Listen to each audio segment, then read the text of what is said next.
There are two forms of evidence: direct evidence and indirect evidence. Direct evidence is simply eyewitness testimony.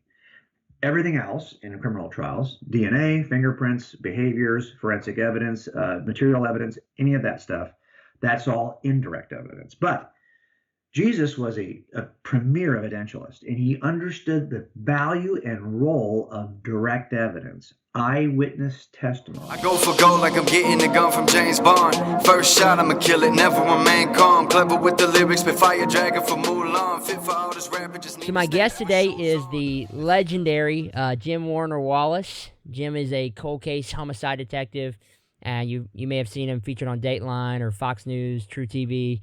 He's a former atheist who came to faith after examining the evidence in the Gospels. He's written several books: Cold Case Christianity, God's Crime Scene, and now Forensic Faith. So Jim, how are you, man? Good, doing good. I'm glad to be with you. Yeah, I hardly get a chance to talk about. It's funny when you write books, you kind of that first book ends up setting the tone for what you do after that.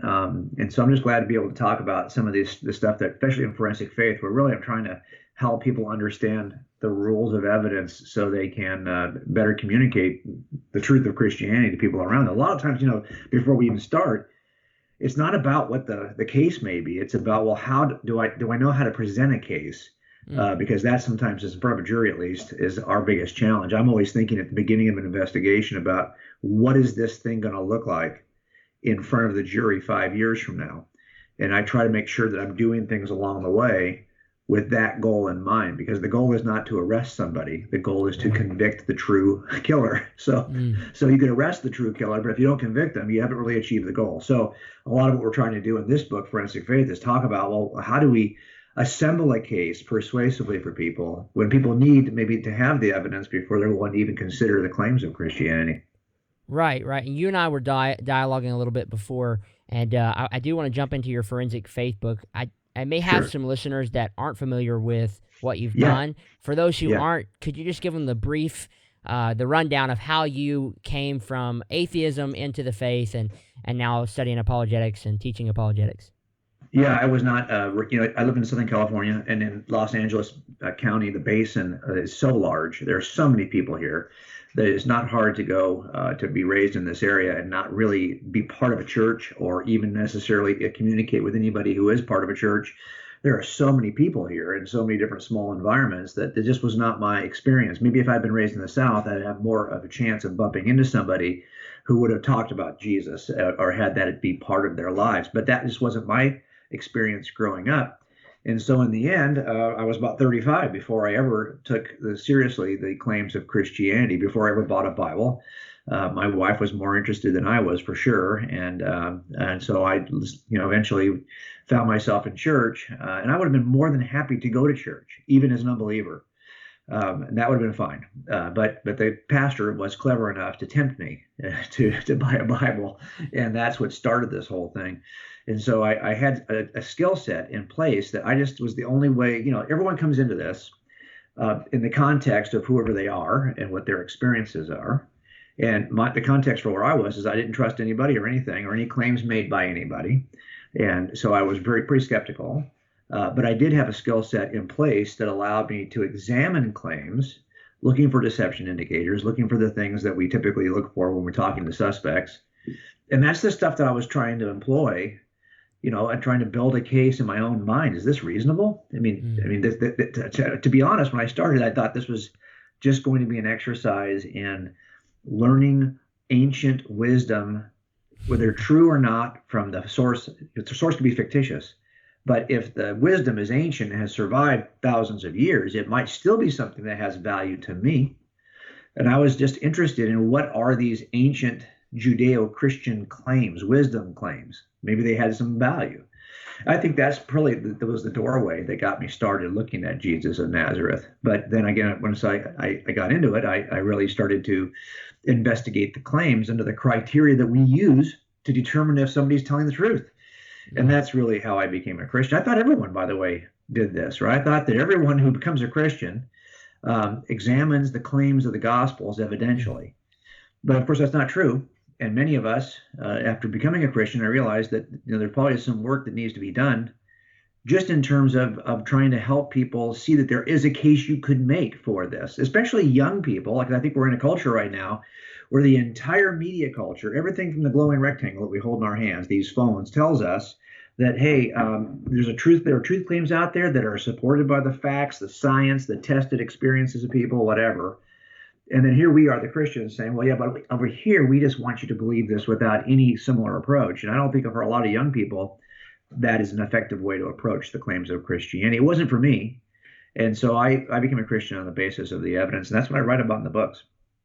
Yeah, you said it, man. A lot of Christians are Christian, but they haven't really thought this out. I think Yeah. a large part of your book, Forensic Faith, deals with that. You make a case for why Christians ought to study apologetics. Now, I've heard you tell your story before.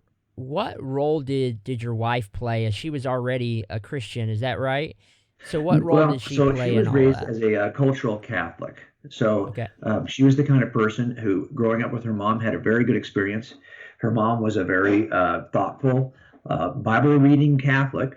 So she was somebody who had the text in her house, and she would read through that text. But when I first met my wife, for the first 18 years, really, I saw Catholicism as kind of the thing you might do on Christmas. And that was Mm. it. That was our only experience. That was probably why I say it was more of a cultural experience.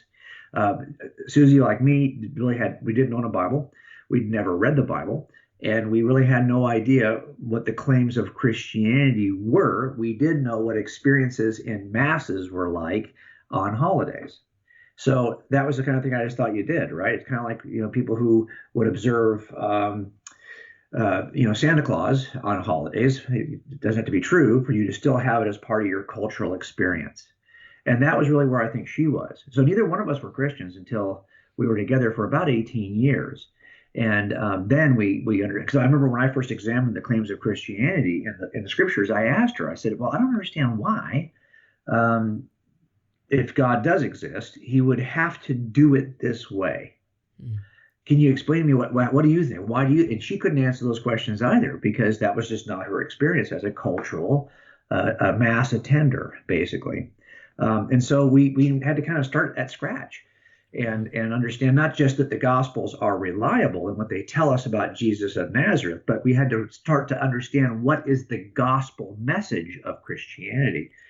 And so that's really where we were. So but for sure, I think that she was much more open to the notion of God's existence than I was, because Mm. I was somebody who would not just deny that Christianity was true. I didn't think there was a God that existed either. I was very much committed to my atheistic views, and it never became a problem for us in our relationship because it was just not the kind of thing that we ever traversed. It was the kind of thing that was assumed, on my part anyway. And I was living a life that I would have said, of course, I think all of us say this, right? That we are living this moral life under our own standard. And here I was working as a police officer, and we just never. But then when we had kids, I think Susie's thought was, well, look, I know I was raised under this cultural model. Do we raise our kids that way? And like my dad, who's still a very committed atheist, I think I would have said, yeah, I'll go to church with you. It Mm. doesn't have to be true for it to be useful. And that's where my dad has the same view. Not true, but useful. So that's where I would have said, I'll go. And that's why I went, not because I was trying to examine. I've got a friend, Lee Strobel, who wrote The Case for Christ. And Lee and Leslie have a slightly different view. Leslie became a Christian first.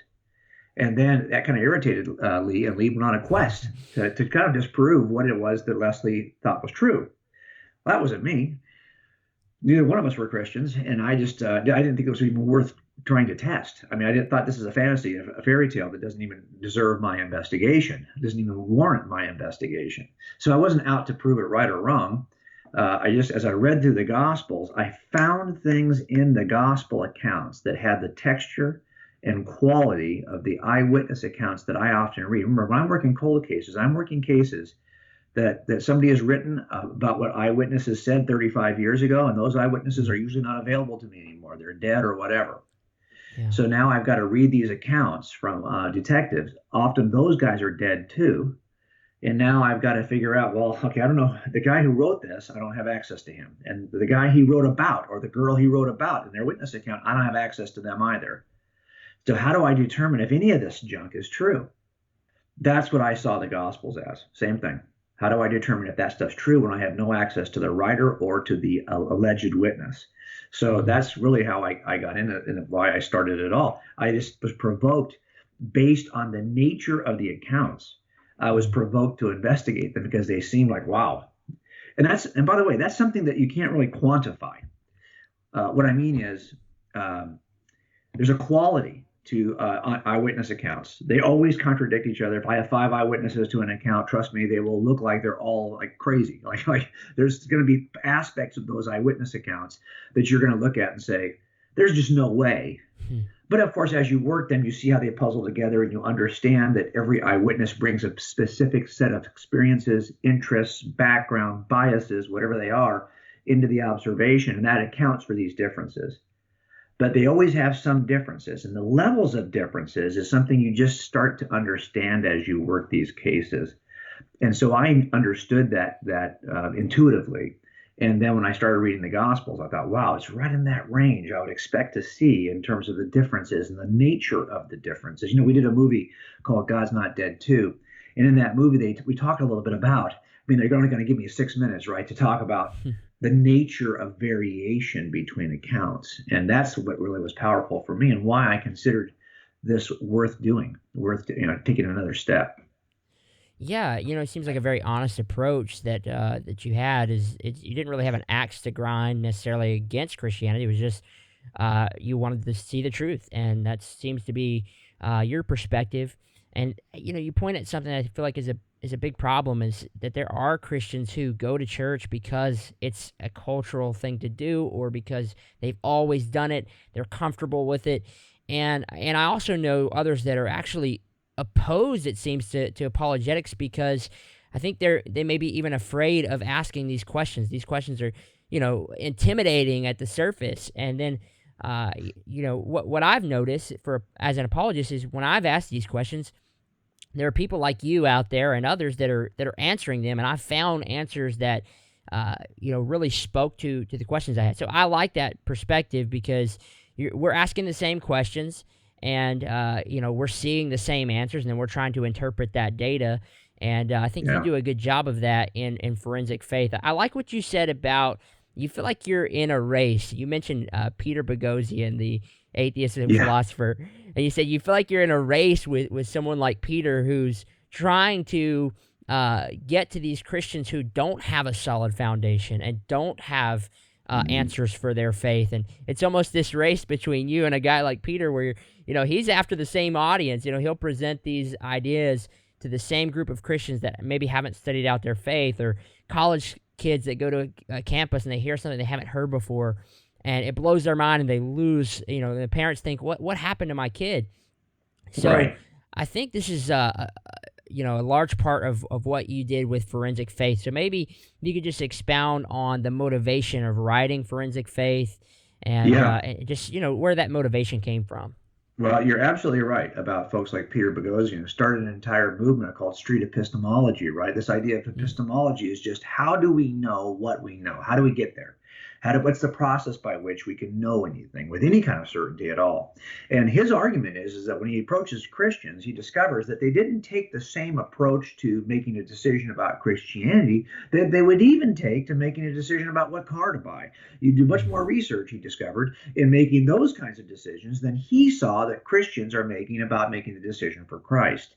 And so what he says is there's no point in talking about evidence with Christians, because the Christians don't use evidence to determine that Christianity is true. He tells his folks, what we have to do is take a step back and talk about epistemology. How do we reasonably know what we know?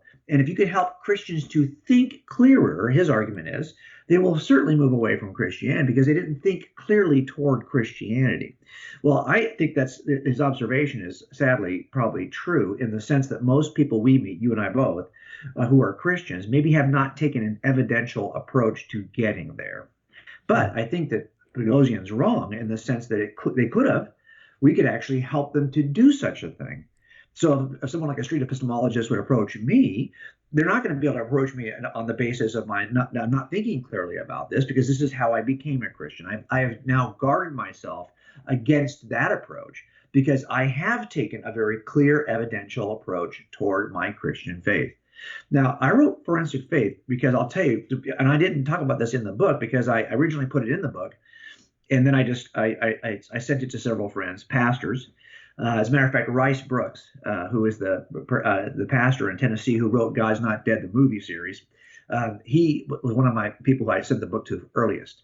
And he said, Jim, you got to take that part of the book out unless you're going to offend every pastor in the country. Because what I discovered, and I didn't write it in the book, but I'll tell you, is that as I wrote God's Crime Scene and Cold Case Christianity, I started to get asked to come church to church around the country, presenting the evidence for Christianity, presenting the evidence for God's existence to Christians. And what I discovered is that when I would get to these churches, for the most part, it wasn't the lead pastor necessarily who asked me to come. It was probably somebody like a deacon or an elder, or somebody who had influence with the pastor, who had an appreciation for apologetics, even though the pastor didn't, and had asked me to come, and he had twisted the arm and convinced the pastor to let me come. And when I get there, I realize, wow, I'm going to have to do one thing before I can even talk about the evidence for Christianity. I'm going to have to convince this pastor that we ought to talk about the evidence for Christianity, because I'm not sure that the leadership necessarily understands the value of it. And I'm not sure the church then, because we always follow our leaders, understands. In other words, I had written a book about the case for Christianity. I had written a book about the case for God's existence. I knew I needed to write a book about the case for making the case to begin with. And that's what Forensic Faith ended up being. It's a case for making the case. And of course, along the way, I hope it'll help believers evangelize it to make the case for Christianity to others. So it really has become a book that most people use to teach themselves how to be better evangelists. But what it also does, I hope, is all of us who have a love of apologetics and find ourselves in communities that may not share our passion. Well, I hope a book like this will help you make it clear to others. I can tell you what we've done. We have historically, as a church, redefined a term that is really a courtroom term, and we have redefined it in Christianese. The term is called testimony. What we see, and why do we even use this word? And you'll see all the time people will say, share your testimony. They'll ask me, would you share your testimony? You started by asking for what? What is my personal testimony? Right. And where does that come from? Well, it comes mostly because we see this word used over and over again in the book of Acts, where people testify. But what are they testifying to? There are two forms of evidence, direct evidence and indirect evidence. Direct evidence is simply eyewitness testimony. Everything else in criminal trials, DNA, fingerprints, behaviors, forensic evidence, material evidence, any of that stuff, that's all indirect evidence. But Jesus was a premier evidentialist, and he understood the value and role of direct evidence, eyewitness testimony. What you see in the book of Acts are not people who are testifying to the power of Jesus in their lives and how they were changed, or what experience they had with Jesus, or how Jesus transformed their lives. No, testimony in the book of Acts is very much what it is in eyewitness accounts. It was testifying to what they had actually seen with their own eyes related to the resurrection of Jesus. And it's limited to that. As a matter of fact, when Judas is taken out of the mix, they replace Judas with Matthias. Why Matthias? Because he was one of those people, it says in Acts 1, who had seen Jesus from the baptism to the resurrection. In other words, he had eyewitness status, not because Jesus had, we don't even know how or what Jesus did in the life of Matthias. We don't know what his personal story is, but he wasn't going to be testifying about his personal story. He was going to be testifying about what he had seen. That's what made him an eyewitness. Now, what we don't do in this culture, in this generation anymore, is testify to the evidence we've examined for the resurrection. We could. That's what they did in the book of Acts. Right. Instead, what we do is we typically tell the story of how our lives have been impacted by the Holy Spirit, by Jesus, all good stuff. But trust me, this is exactly what every religious group does. You probably know from my personal story, I've got 6 half brothers and sisters, all raised Mormon, LDS. And if you ask them why they are Mormons, they give the same answers that most Christians give, which is 1, I was raised in the church. 2, I had an experience that demonstrated my view is true. Right. I've had an experience of the Holy Spirit that demonstrated that Joseph is a prophet of God and the Book of Mormon is true. Well, if we're going to come out and say what makes us true is our testimony, I was raised in the church, or I had an experience I can testify about, well, you're no better than your Mormon friends and you don't believe Mormonism is true. Why would you take the same approach? As another group that, and by the way, those are the 2 most popular answers in every theistic worldview: Buddhism, Islam, Jehovah's Witnesses, Mormons, whatever it is. Wow. But it turns out we could be testifying instead to the evidence for Christianity as presented historically, as presented in the resurrection. If the resurrection is not true, none of this matters. Yeah. There are people who are saved Christians who cannot articulate, and if nothing else, look at it this way. A lot of our friends will resist this approach because they think theologically it's not grounded well. They'll think that, hey, God does this kind of thing. But let me just tell you, God does not even need us to share the gospel. If God's as powerful as we know he is, he could actually just bring people to faith without even using words on the part of humans who are sharing anything about the gospel. The question is not, the question is, what are we going to share? That's the question. Like, what are the words that are going to come out of our mouth that God is going to use to bring people to himself? Right. And that, I think, is really what it comes down to. And for people like me and for young people who have constructed, and the culture has now helped them to construct, evidential walls between you and the gospel message. They can't even hear it. It sounds like stupid. It sounds like fantasy. Wow. I mean, Star Wars, I have more reason to believe in the Star Wars notions because at least I can see those in movies. I mean, honestly, we have to help young people pull down the walls that the culture has constructed around them. And that's going to be being able to answer, why is this true? Tell me why you think this is true. We wrote another book with Sean McDowell called So the Next Generation Will Know. We always say that if you want to impact young people, you have to give 2 whys for every what. First, why? Why is it true? Your what is a claim about Jesus, claim about the Bible, claim about God, whatever. Tell me why that's true. Okay, now you've demonstrated why you think that's true evidentially. Why do I care? Why should I care? That's the second why. It turns out the generation of Gen Z we're looking at right now, if you can simply provide 2 whys for every what you used to give without providing any whys, you will change an entire generation of young people who simply want to know. Because, by the way, every other claim made online, they're giving you whys. Why should this matter to you? This all seems like this stuff matters. That stuff doesn't. This stuff is contemporary to my life. That stuff's what old people believe. Look, in the end, we have to help young people see why this is important to them and why it is actually true, especially when placed up against other competitive claims about worldview. Yeah. Yeah, you hear this a lot from people that I guess are opposed to apologetics about, why would you study this? Why would you study that? What I like about forensic faith is you use scripture to make a biblical case for studying apologetics. Not only that, but you've narrowed it down to this was their testimony. This is what they testified of. And so you hear this, and you've probably heard this question before. Well, Jim, if you've got evidence, what do you need faith for? What does faith come into to play? And so I think, and I'll let you answer that because you do a great job of it, but this idea that faith is blind, the faith is just this blind faith. The idea of blind faith, I think, comes from a couple of, first, philosophically. If you're saying that something can be demonstrated as true evidentially, then what role does faith play? That's just a simple philosophical question. The second way that I see this discussed is that, well, hey, I just don't, I see in the scripture, there seem to be several places where it seems that we're told, Thomas, for example, is told by Jesus, you're blessed for having seen this, but blessed are those who haven't seen this yet still believe. So I think you have to approach it both ways. So what is the philosophical answer to the question? And then what is the biblical answer? I think that philosophically, that no matter what I do in criminal trials where I have a jury, I will not be able to answer and eliminate and remove every lingering question in the mind of jurors. It just can't be done. I wish it could be done. And I instruct jurors. We actually select jurors in the voir dire process, and we will actually ask them, hey, if are you the kind of person who has to have every question answered before you can render a verdict? If they say, yeah, that's who I am, we're not going to impanel them, because we know we're going to have several key. I've had a case one time where I couldn't tell you where the body of the victim was because he got rid of the body. I couldn't tell you how he killed her, when he killed her, where he killed her, and how he moved her body.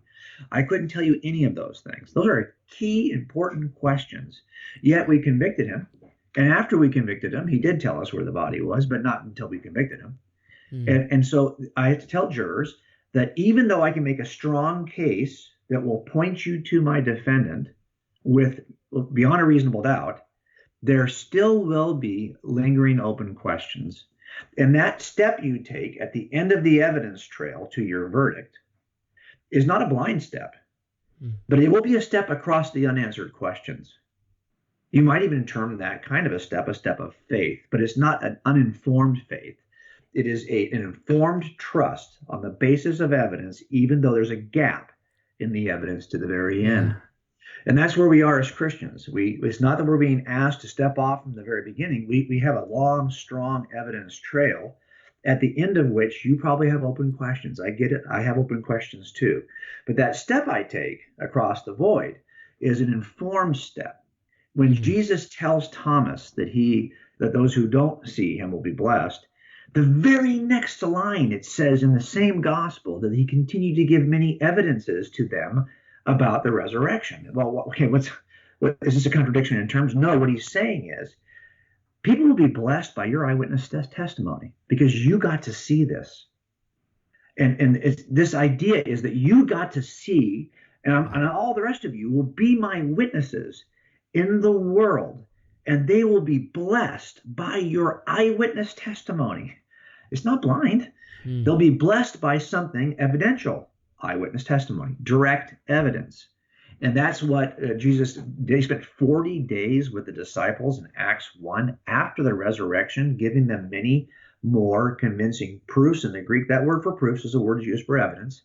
Yeah. So you think about that. Jesus spends 40 days after the resurrection giving his disciples, preparing his disciples with evidence so that they can then testify about this evidence to the world around them. And that is something that to me is the heart of an evidentialist. You also see it, for example, when John the Baptist sends his disciples to Jesus with a question. If anyone should have confidence that Jesus is the Messiah, it should be John the Baptist, who baptized him, who is his cousin, who wept in the womb. Yet here's the guy who has the most questions, or has some questions, and he sends his disciples. And Jesus responds not with the way that I think a lot of us as pastors today in America might respond. You need to pray about this. You need to just trust. No, he actually performs three additional miracles for the disciples and then tells them to go back and tell John what they just saw. Okay, that is the heart of an evidentialist. Yeah. And in the end, he responds to doubt, the doubt of John the Baptist, in the way an evidentialist would respond.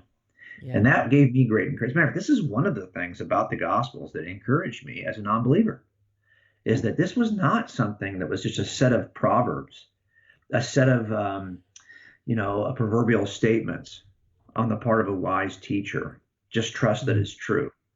Maybe your experience will confirm for you that these statements are reasonable and true. No, this was an evidentialist who always worked a miracle in front of his audience before he would start to preach to them. He would heal, then herald. Now, Peter knew this was the case for a reason. He said in the Pentecost sermon that Jesus was a man attested to you by the evidence of miracles. In other words, Jesus knew, and he said this, if you don't believe what I'm telling you, at least believe on the evidence of the miracles I've worked in front of you.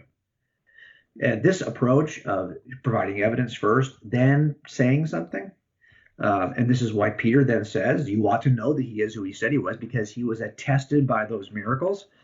That to me was a powerful way in for a guy who really needed to have evidence before I could even lay down the walls I had constructed between the gospel and myself. Right. Yeah. Yeah. Just listening to this, it's just so important. I don't think people read the Gospels with the right viewpoint, and they miss that. They miss, the humanity that's in these men and even these women that they really did have questions the same way you and I. And I think we think that because they walked with Jesus, they didn't have these questions, and it's clear that they had those questions, and that actually makes their testimony even more reliable because they were wrestling with these things. Um, Yes. I was reading through, kind of gleaning from your book. I know that you're a fight fan. Is that correct? You're a boxing fan? Yeah, absolutely. Absolutely. I'm a big MMA fan, so I watch a lot of the UFC and stuff. I keep up with that. I train jiu-jitsu at my local gym, and one of the things that jumped out to me as somebody who trains and enjoys that was you talked about your son and how he was, an officer, and he was in training, and he got to grapple with one of the best jiu-jitsu guys in your area, and he came back and he was just kind of like, man, I got to train harder. I got to get better. And I think that it points to a big principle. I love what you say in your book. You said, we need to stop teaching and start training. And Right. that leapt out to me. So maybe you could expound on what that looks like for Sunday school teachers out there, or parents out there, or, ministers out there that are listening to this and say, why would we stop teaching and start training? What does that look like in order to prepare this next generation to defend the gospel? Yeah, I mean, boxers train. They train because they're going to get in the ring. MMA fighters train because they're going to get in the cage. I mean, at some point on the eve, I'm sure that people are nervous on the eve of a big fight because they know that they've been training, and they probably wonder, did I train enough? Did I do enough to be ready tomorrow when I get in that ring? And so I think that what makes the difference between teaching and training is simply that you train because you're going to have to get in the ring. In other words, there's something on your calendar that is coming up that is going to test in a severe way or in a dramatic way the stuff that you've been learning. And if you didn't have that event on your calendar, you probably would have the same kinds of teaching sessions, but they wouldn't be pointed toward anything. And imagine, for example, if you are in your college curriculum and you have a class in, say, trigonometry or in calculus, and your teacher says to you, hey, the way I teach this course, I'm not going to give you tests. Okay, there won't be any tests. You're not going to be graded on anything. I just want you to pay attention, and I'm going to teach you the calculus, but there'll never be a test. How much time do you really think you're going to spend outside of that classroom thinking about calculus when you've got other courses you have to take, those that have tests, and you're going to have to study for those tests? Well, it turns out you're going to be paying attention because there's a test on your calendar for every other course in your curriculum, and there is no test on that class. So just show up and blah blah blah, out, don't really care, not being tested. Well, here's what we're doing with young people: is we're preparing them spiritually with some head knowledge, let's say, about what we're teaching from Scripture. But every other aspect of their young life, and here in Southern California, we see this in areas where kids are preparing for their college career, or trying to get ready for the SAT, or trying to get ready to where the next step is going to be for them educationally. Well, they're being tested in every other aspect of their academic studies. Even if they're not in classes or college prep, they're still going to have tests. Now, there's no test at Sunday school. There's no test at church.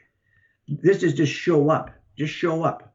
Well, it turns out that as I was a youth pastor, I realized if I simply would put something on the calendar that would exercise what I had been teaching them, everything begins to shift toward training, because we know, hey, this is coming up in 2 weeks. This is coming up in a week. We're doing this tomorrow. I mean, people see the urgency of it. This is one of the reasons why, for example, if you watch the NBA or watch baseball in the first part of a season, you're like, there's no sense of urgency. But if in the NFL, there's only 16 games. You lose a couple of those games early, guess what? You could be out of the playoffs. So it seems like every game has a better sense of urgency, especially in college football, right? You lose one game, you're out of the championships. So it really is a sense of urgency about each of these events. Well, what I'm trying to do with my young people is to give them a sense of urgency about each time we meet, because they know we're getting ready to do something. And if you miss one or two of these, you won't be ready to do it. Now, we set on the calendar events that will exercise the areas, the theological areas that we are interested in teaching. I call this TAB training, TAB, theology, apologetics, behavior. So we would say, that there are claims made by Scripture, theological principles. We need to master those. We need to understand where those differ from other theistic systems. Why this matters that we get this right. Right. We need to also be able to defend why this, what evidentially makes this true, because that's going to be a challenge of culture. And so that's the apologetics side of it. And then finally, if all this stuff is true and can be defended, it ought to have an outcome in how you behave. It ought to express itself somehow in a changed life. Well, that's the behavior side. So what we wanted to do is to put something on the calendar in those three areas so we could teach and train up to it. And that's as simple as it is. And by the way, youth pastors, I was a youth pastor for a number of years. While my kids were in high school, I was their youth pastor. And we had stuff on the calendar. It's not like youth pastors aren't having to prepare for camps and retreats. The question is, are these camps and retreats the event that will test, or are they just another weekend where all you have to do is show up? You're never going to be asked to do anything with this. Have some fun snowboarding. At the end of the day, when you're exhausted and ready to go to bed, we'll do an hour message, some worship music, go to sleep, snowboard the next day. I mean, I see a lot of youth ministry is kind of like this, right? Where that retreat is just a place to have some fun and then sit in another sermon. What we did is replaced all of those kinds of trips with trips that activated what we had been training for weeks. So if we wanted to do a theology trip, we'd take the kids to Salt Lake City. It's about 12 hours from us. We can drive there in a day. And then you're on the streets of Salt Lake City sharing the gospel with people who think they understand the gospel. Yeah. And they see you as the lost people group. And trust me, those conversations are robust, theologically rich, and challenging. And kids love to do it. We had a great time. We did this. It just continued to grow every year we did it. We also took a trip for apologetics to Berkeley. And in Berkeley, that's a very kind of secular school here in California. And that was a place where you can now encounter people who are either apathetic or atheist or just not anti-Christian sometimes. And you can kind of get involved in conversations. And we would set up opportunities to put our kids in face-to-face situations that would challenge them. For behaviors, oftentimes people would say, well, what does the transformed life look like? It's a life of service. And so we're talking about, well, how do we serve our community? What opportunities we can provide? How do we better prepare in front of that opportunity to serve well in that situation? What does the transformed life look like? So we would prepare these tab trips, tab events on our calendar, got rid of all the camps and retreats, replaced them with tab trips, and now our entire calendar turned from teaching to training. That makes the difference, I think, in leading young people. Wow. One of the first apologetics events I was able to attend, Brett Kunkel was teaching there. And I know that you guys have done some work together in the past. Yes. And he told some of these stories about taking his youth group to a Buddhist temple at one point. And, yes. And I just thought, man, this is so cool to hear. And how much the kids loved that. They loved being challenged. They loved someone, kind of having that dialogue back and forth. And you said in your book, I think it's so good, that as parents, we're the first apologists that our kids encounter.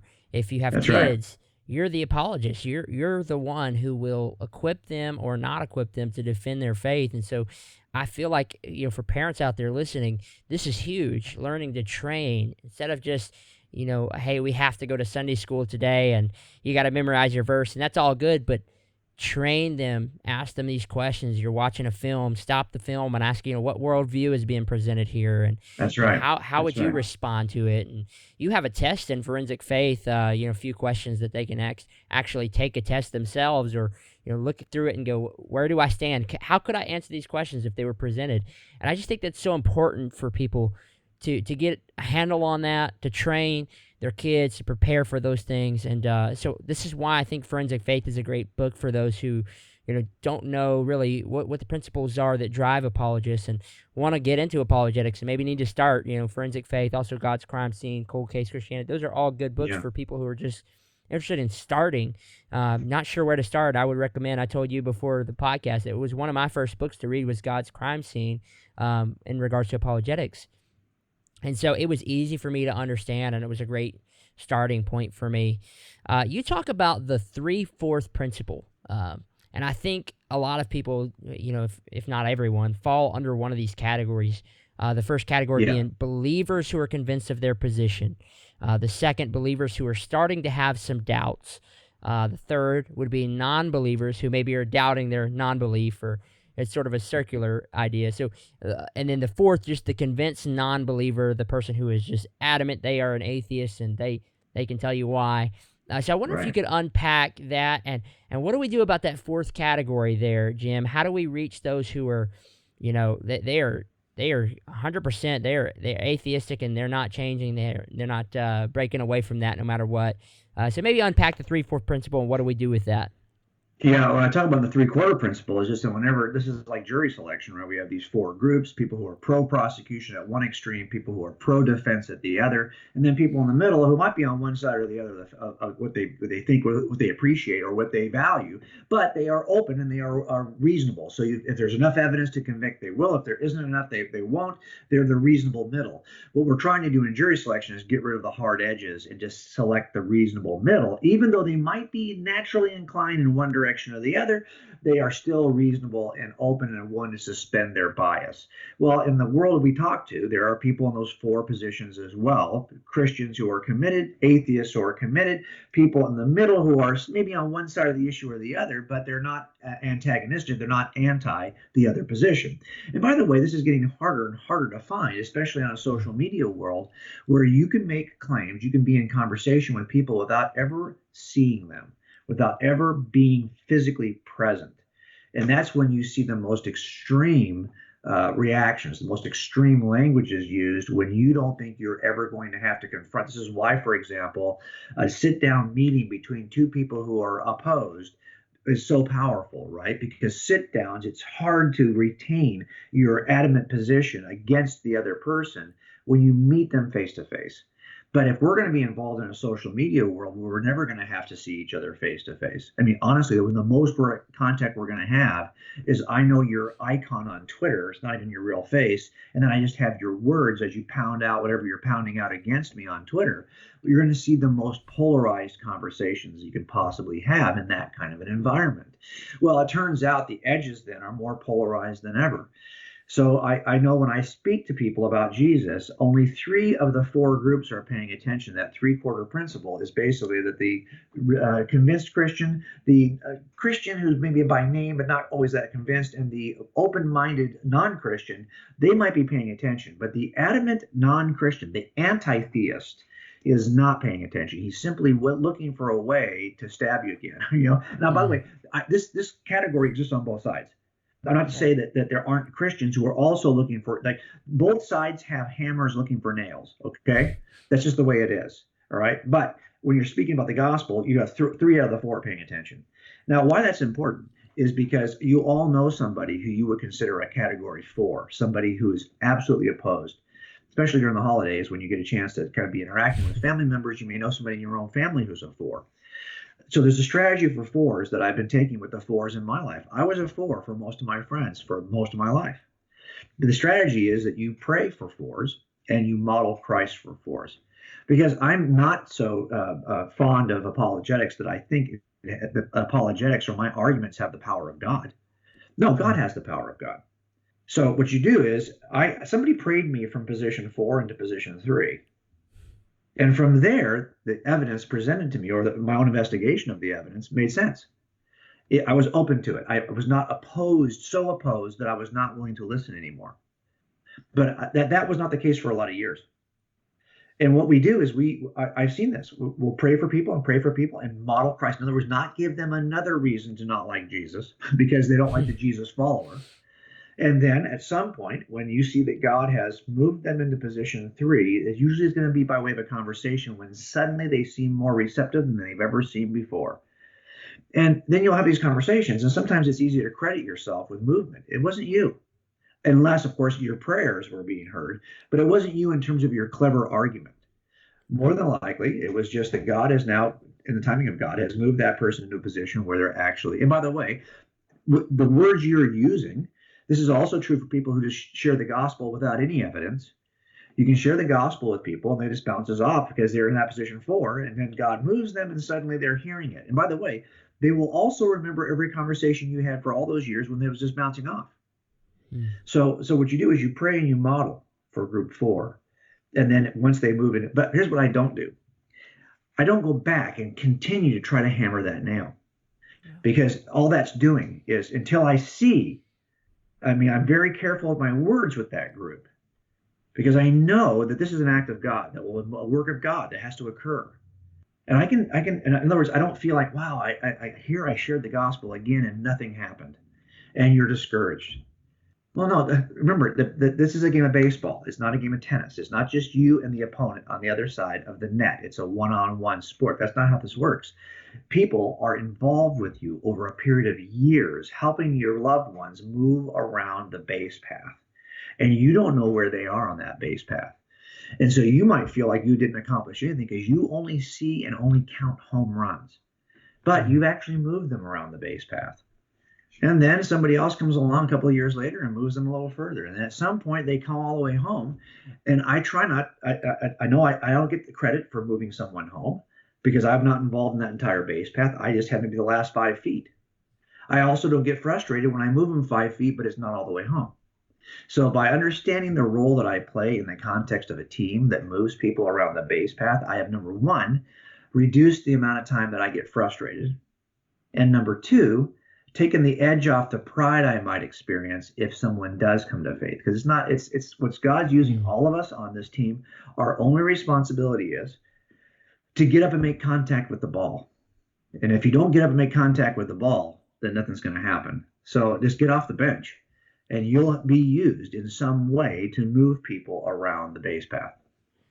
Yeah, that's so encouraging, because there's parents out there that I feel like they may have a 4 as a child, and they say, man, we've had these tough interactions. We've argued back and forth, and we've fought over this, and I don't know what to do. And I think you make a good point here. Just live that gospel, because if we trust that the gospel is true and that Jesus radically changes our lives, you living that out in front of someone, it is going to be something different. It is going to speak to them. And then, of course, if they come to that place in their life, and I think they will, where they start to really have these questions, now you have some answers for them. And that's another important, I've been talking about forensic faith for Christians who are already Christians, but I feel like forensic faith is, as an apologist too, we need to read the book, because I think apologists start to feel this, you have this power where you're going to put forth this right argument, and you're going to change the person's mind. So it's not just for people who aren't familiar with apologetics. It's a reminder also for those of you who have been studying it, that we are not in a place where we're that powerful, where I can actually, now I believe God can use us to do some amazing things by presenting these arguments, but it's God, it's not us. And I think as apologists, we need a reminder that this isn't really about our strength or our knowledge or our wisdom, our capabilities. At the end of the day, it's trusting God. And that's where the faith aspect, for those who are wondering where faith comes into play in all this, there's trust in God, that I'm allowing him to take this person that is a 4 and just bring them to a place where they'll be open to some questions. So I think thought that this was is really something, and this is something I'll tell you that I'm more relaxed about, primarily because I was so much older when I became a Christian. So if you knew me at 34, you would never have seen this coming. You would never have thought, well, here's where he's going to be at 36.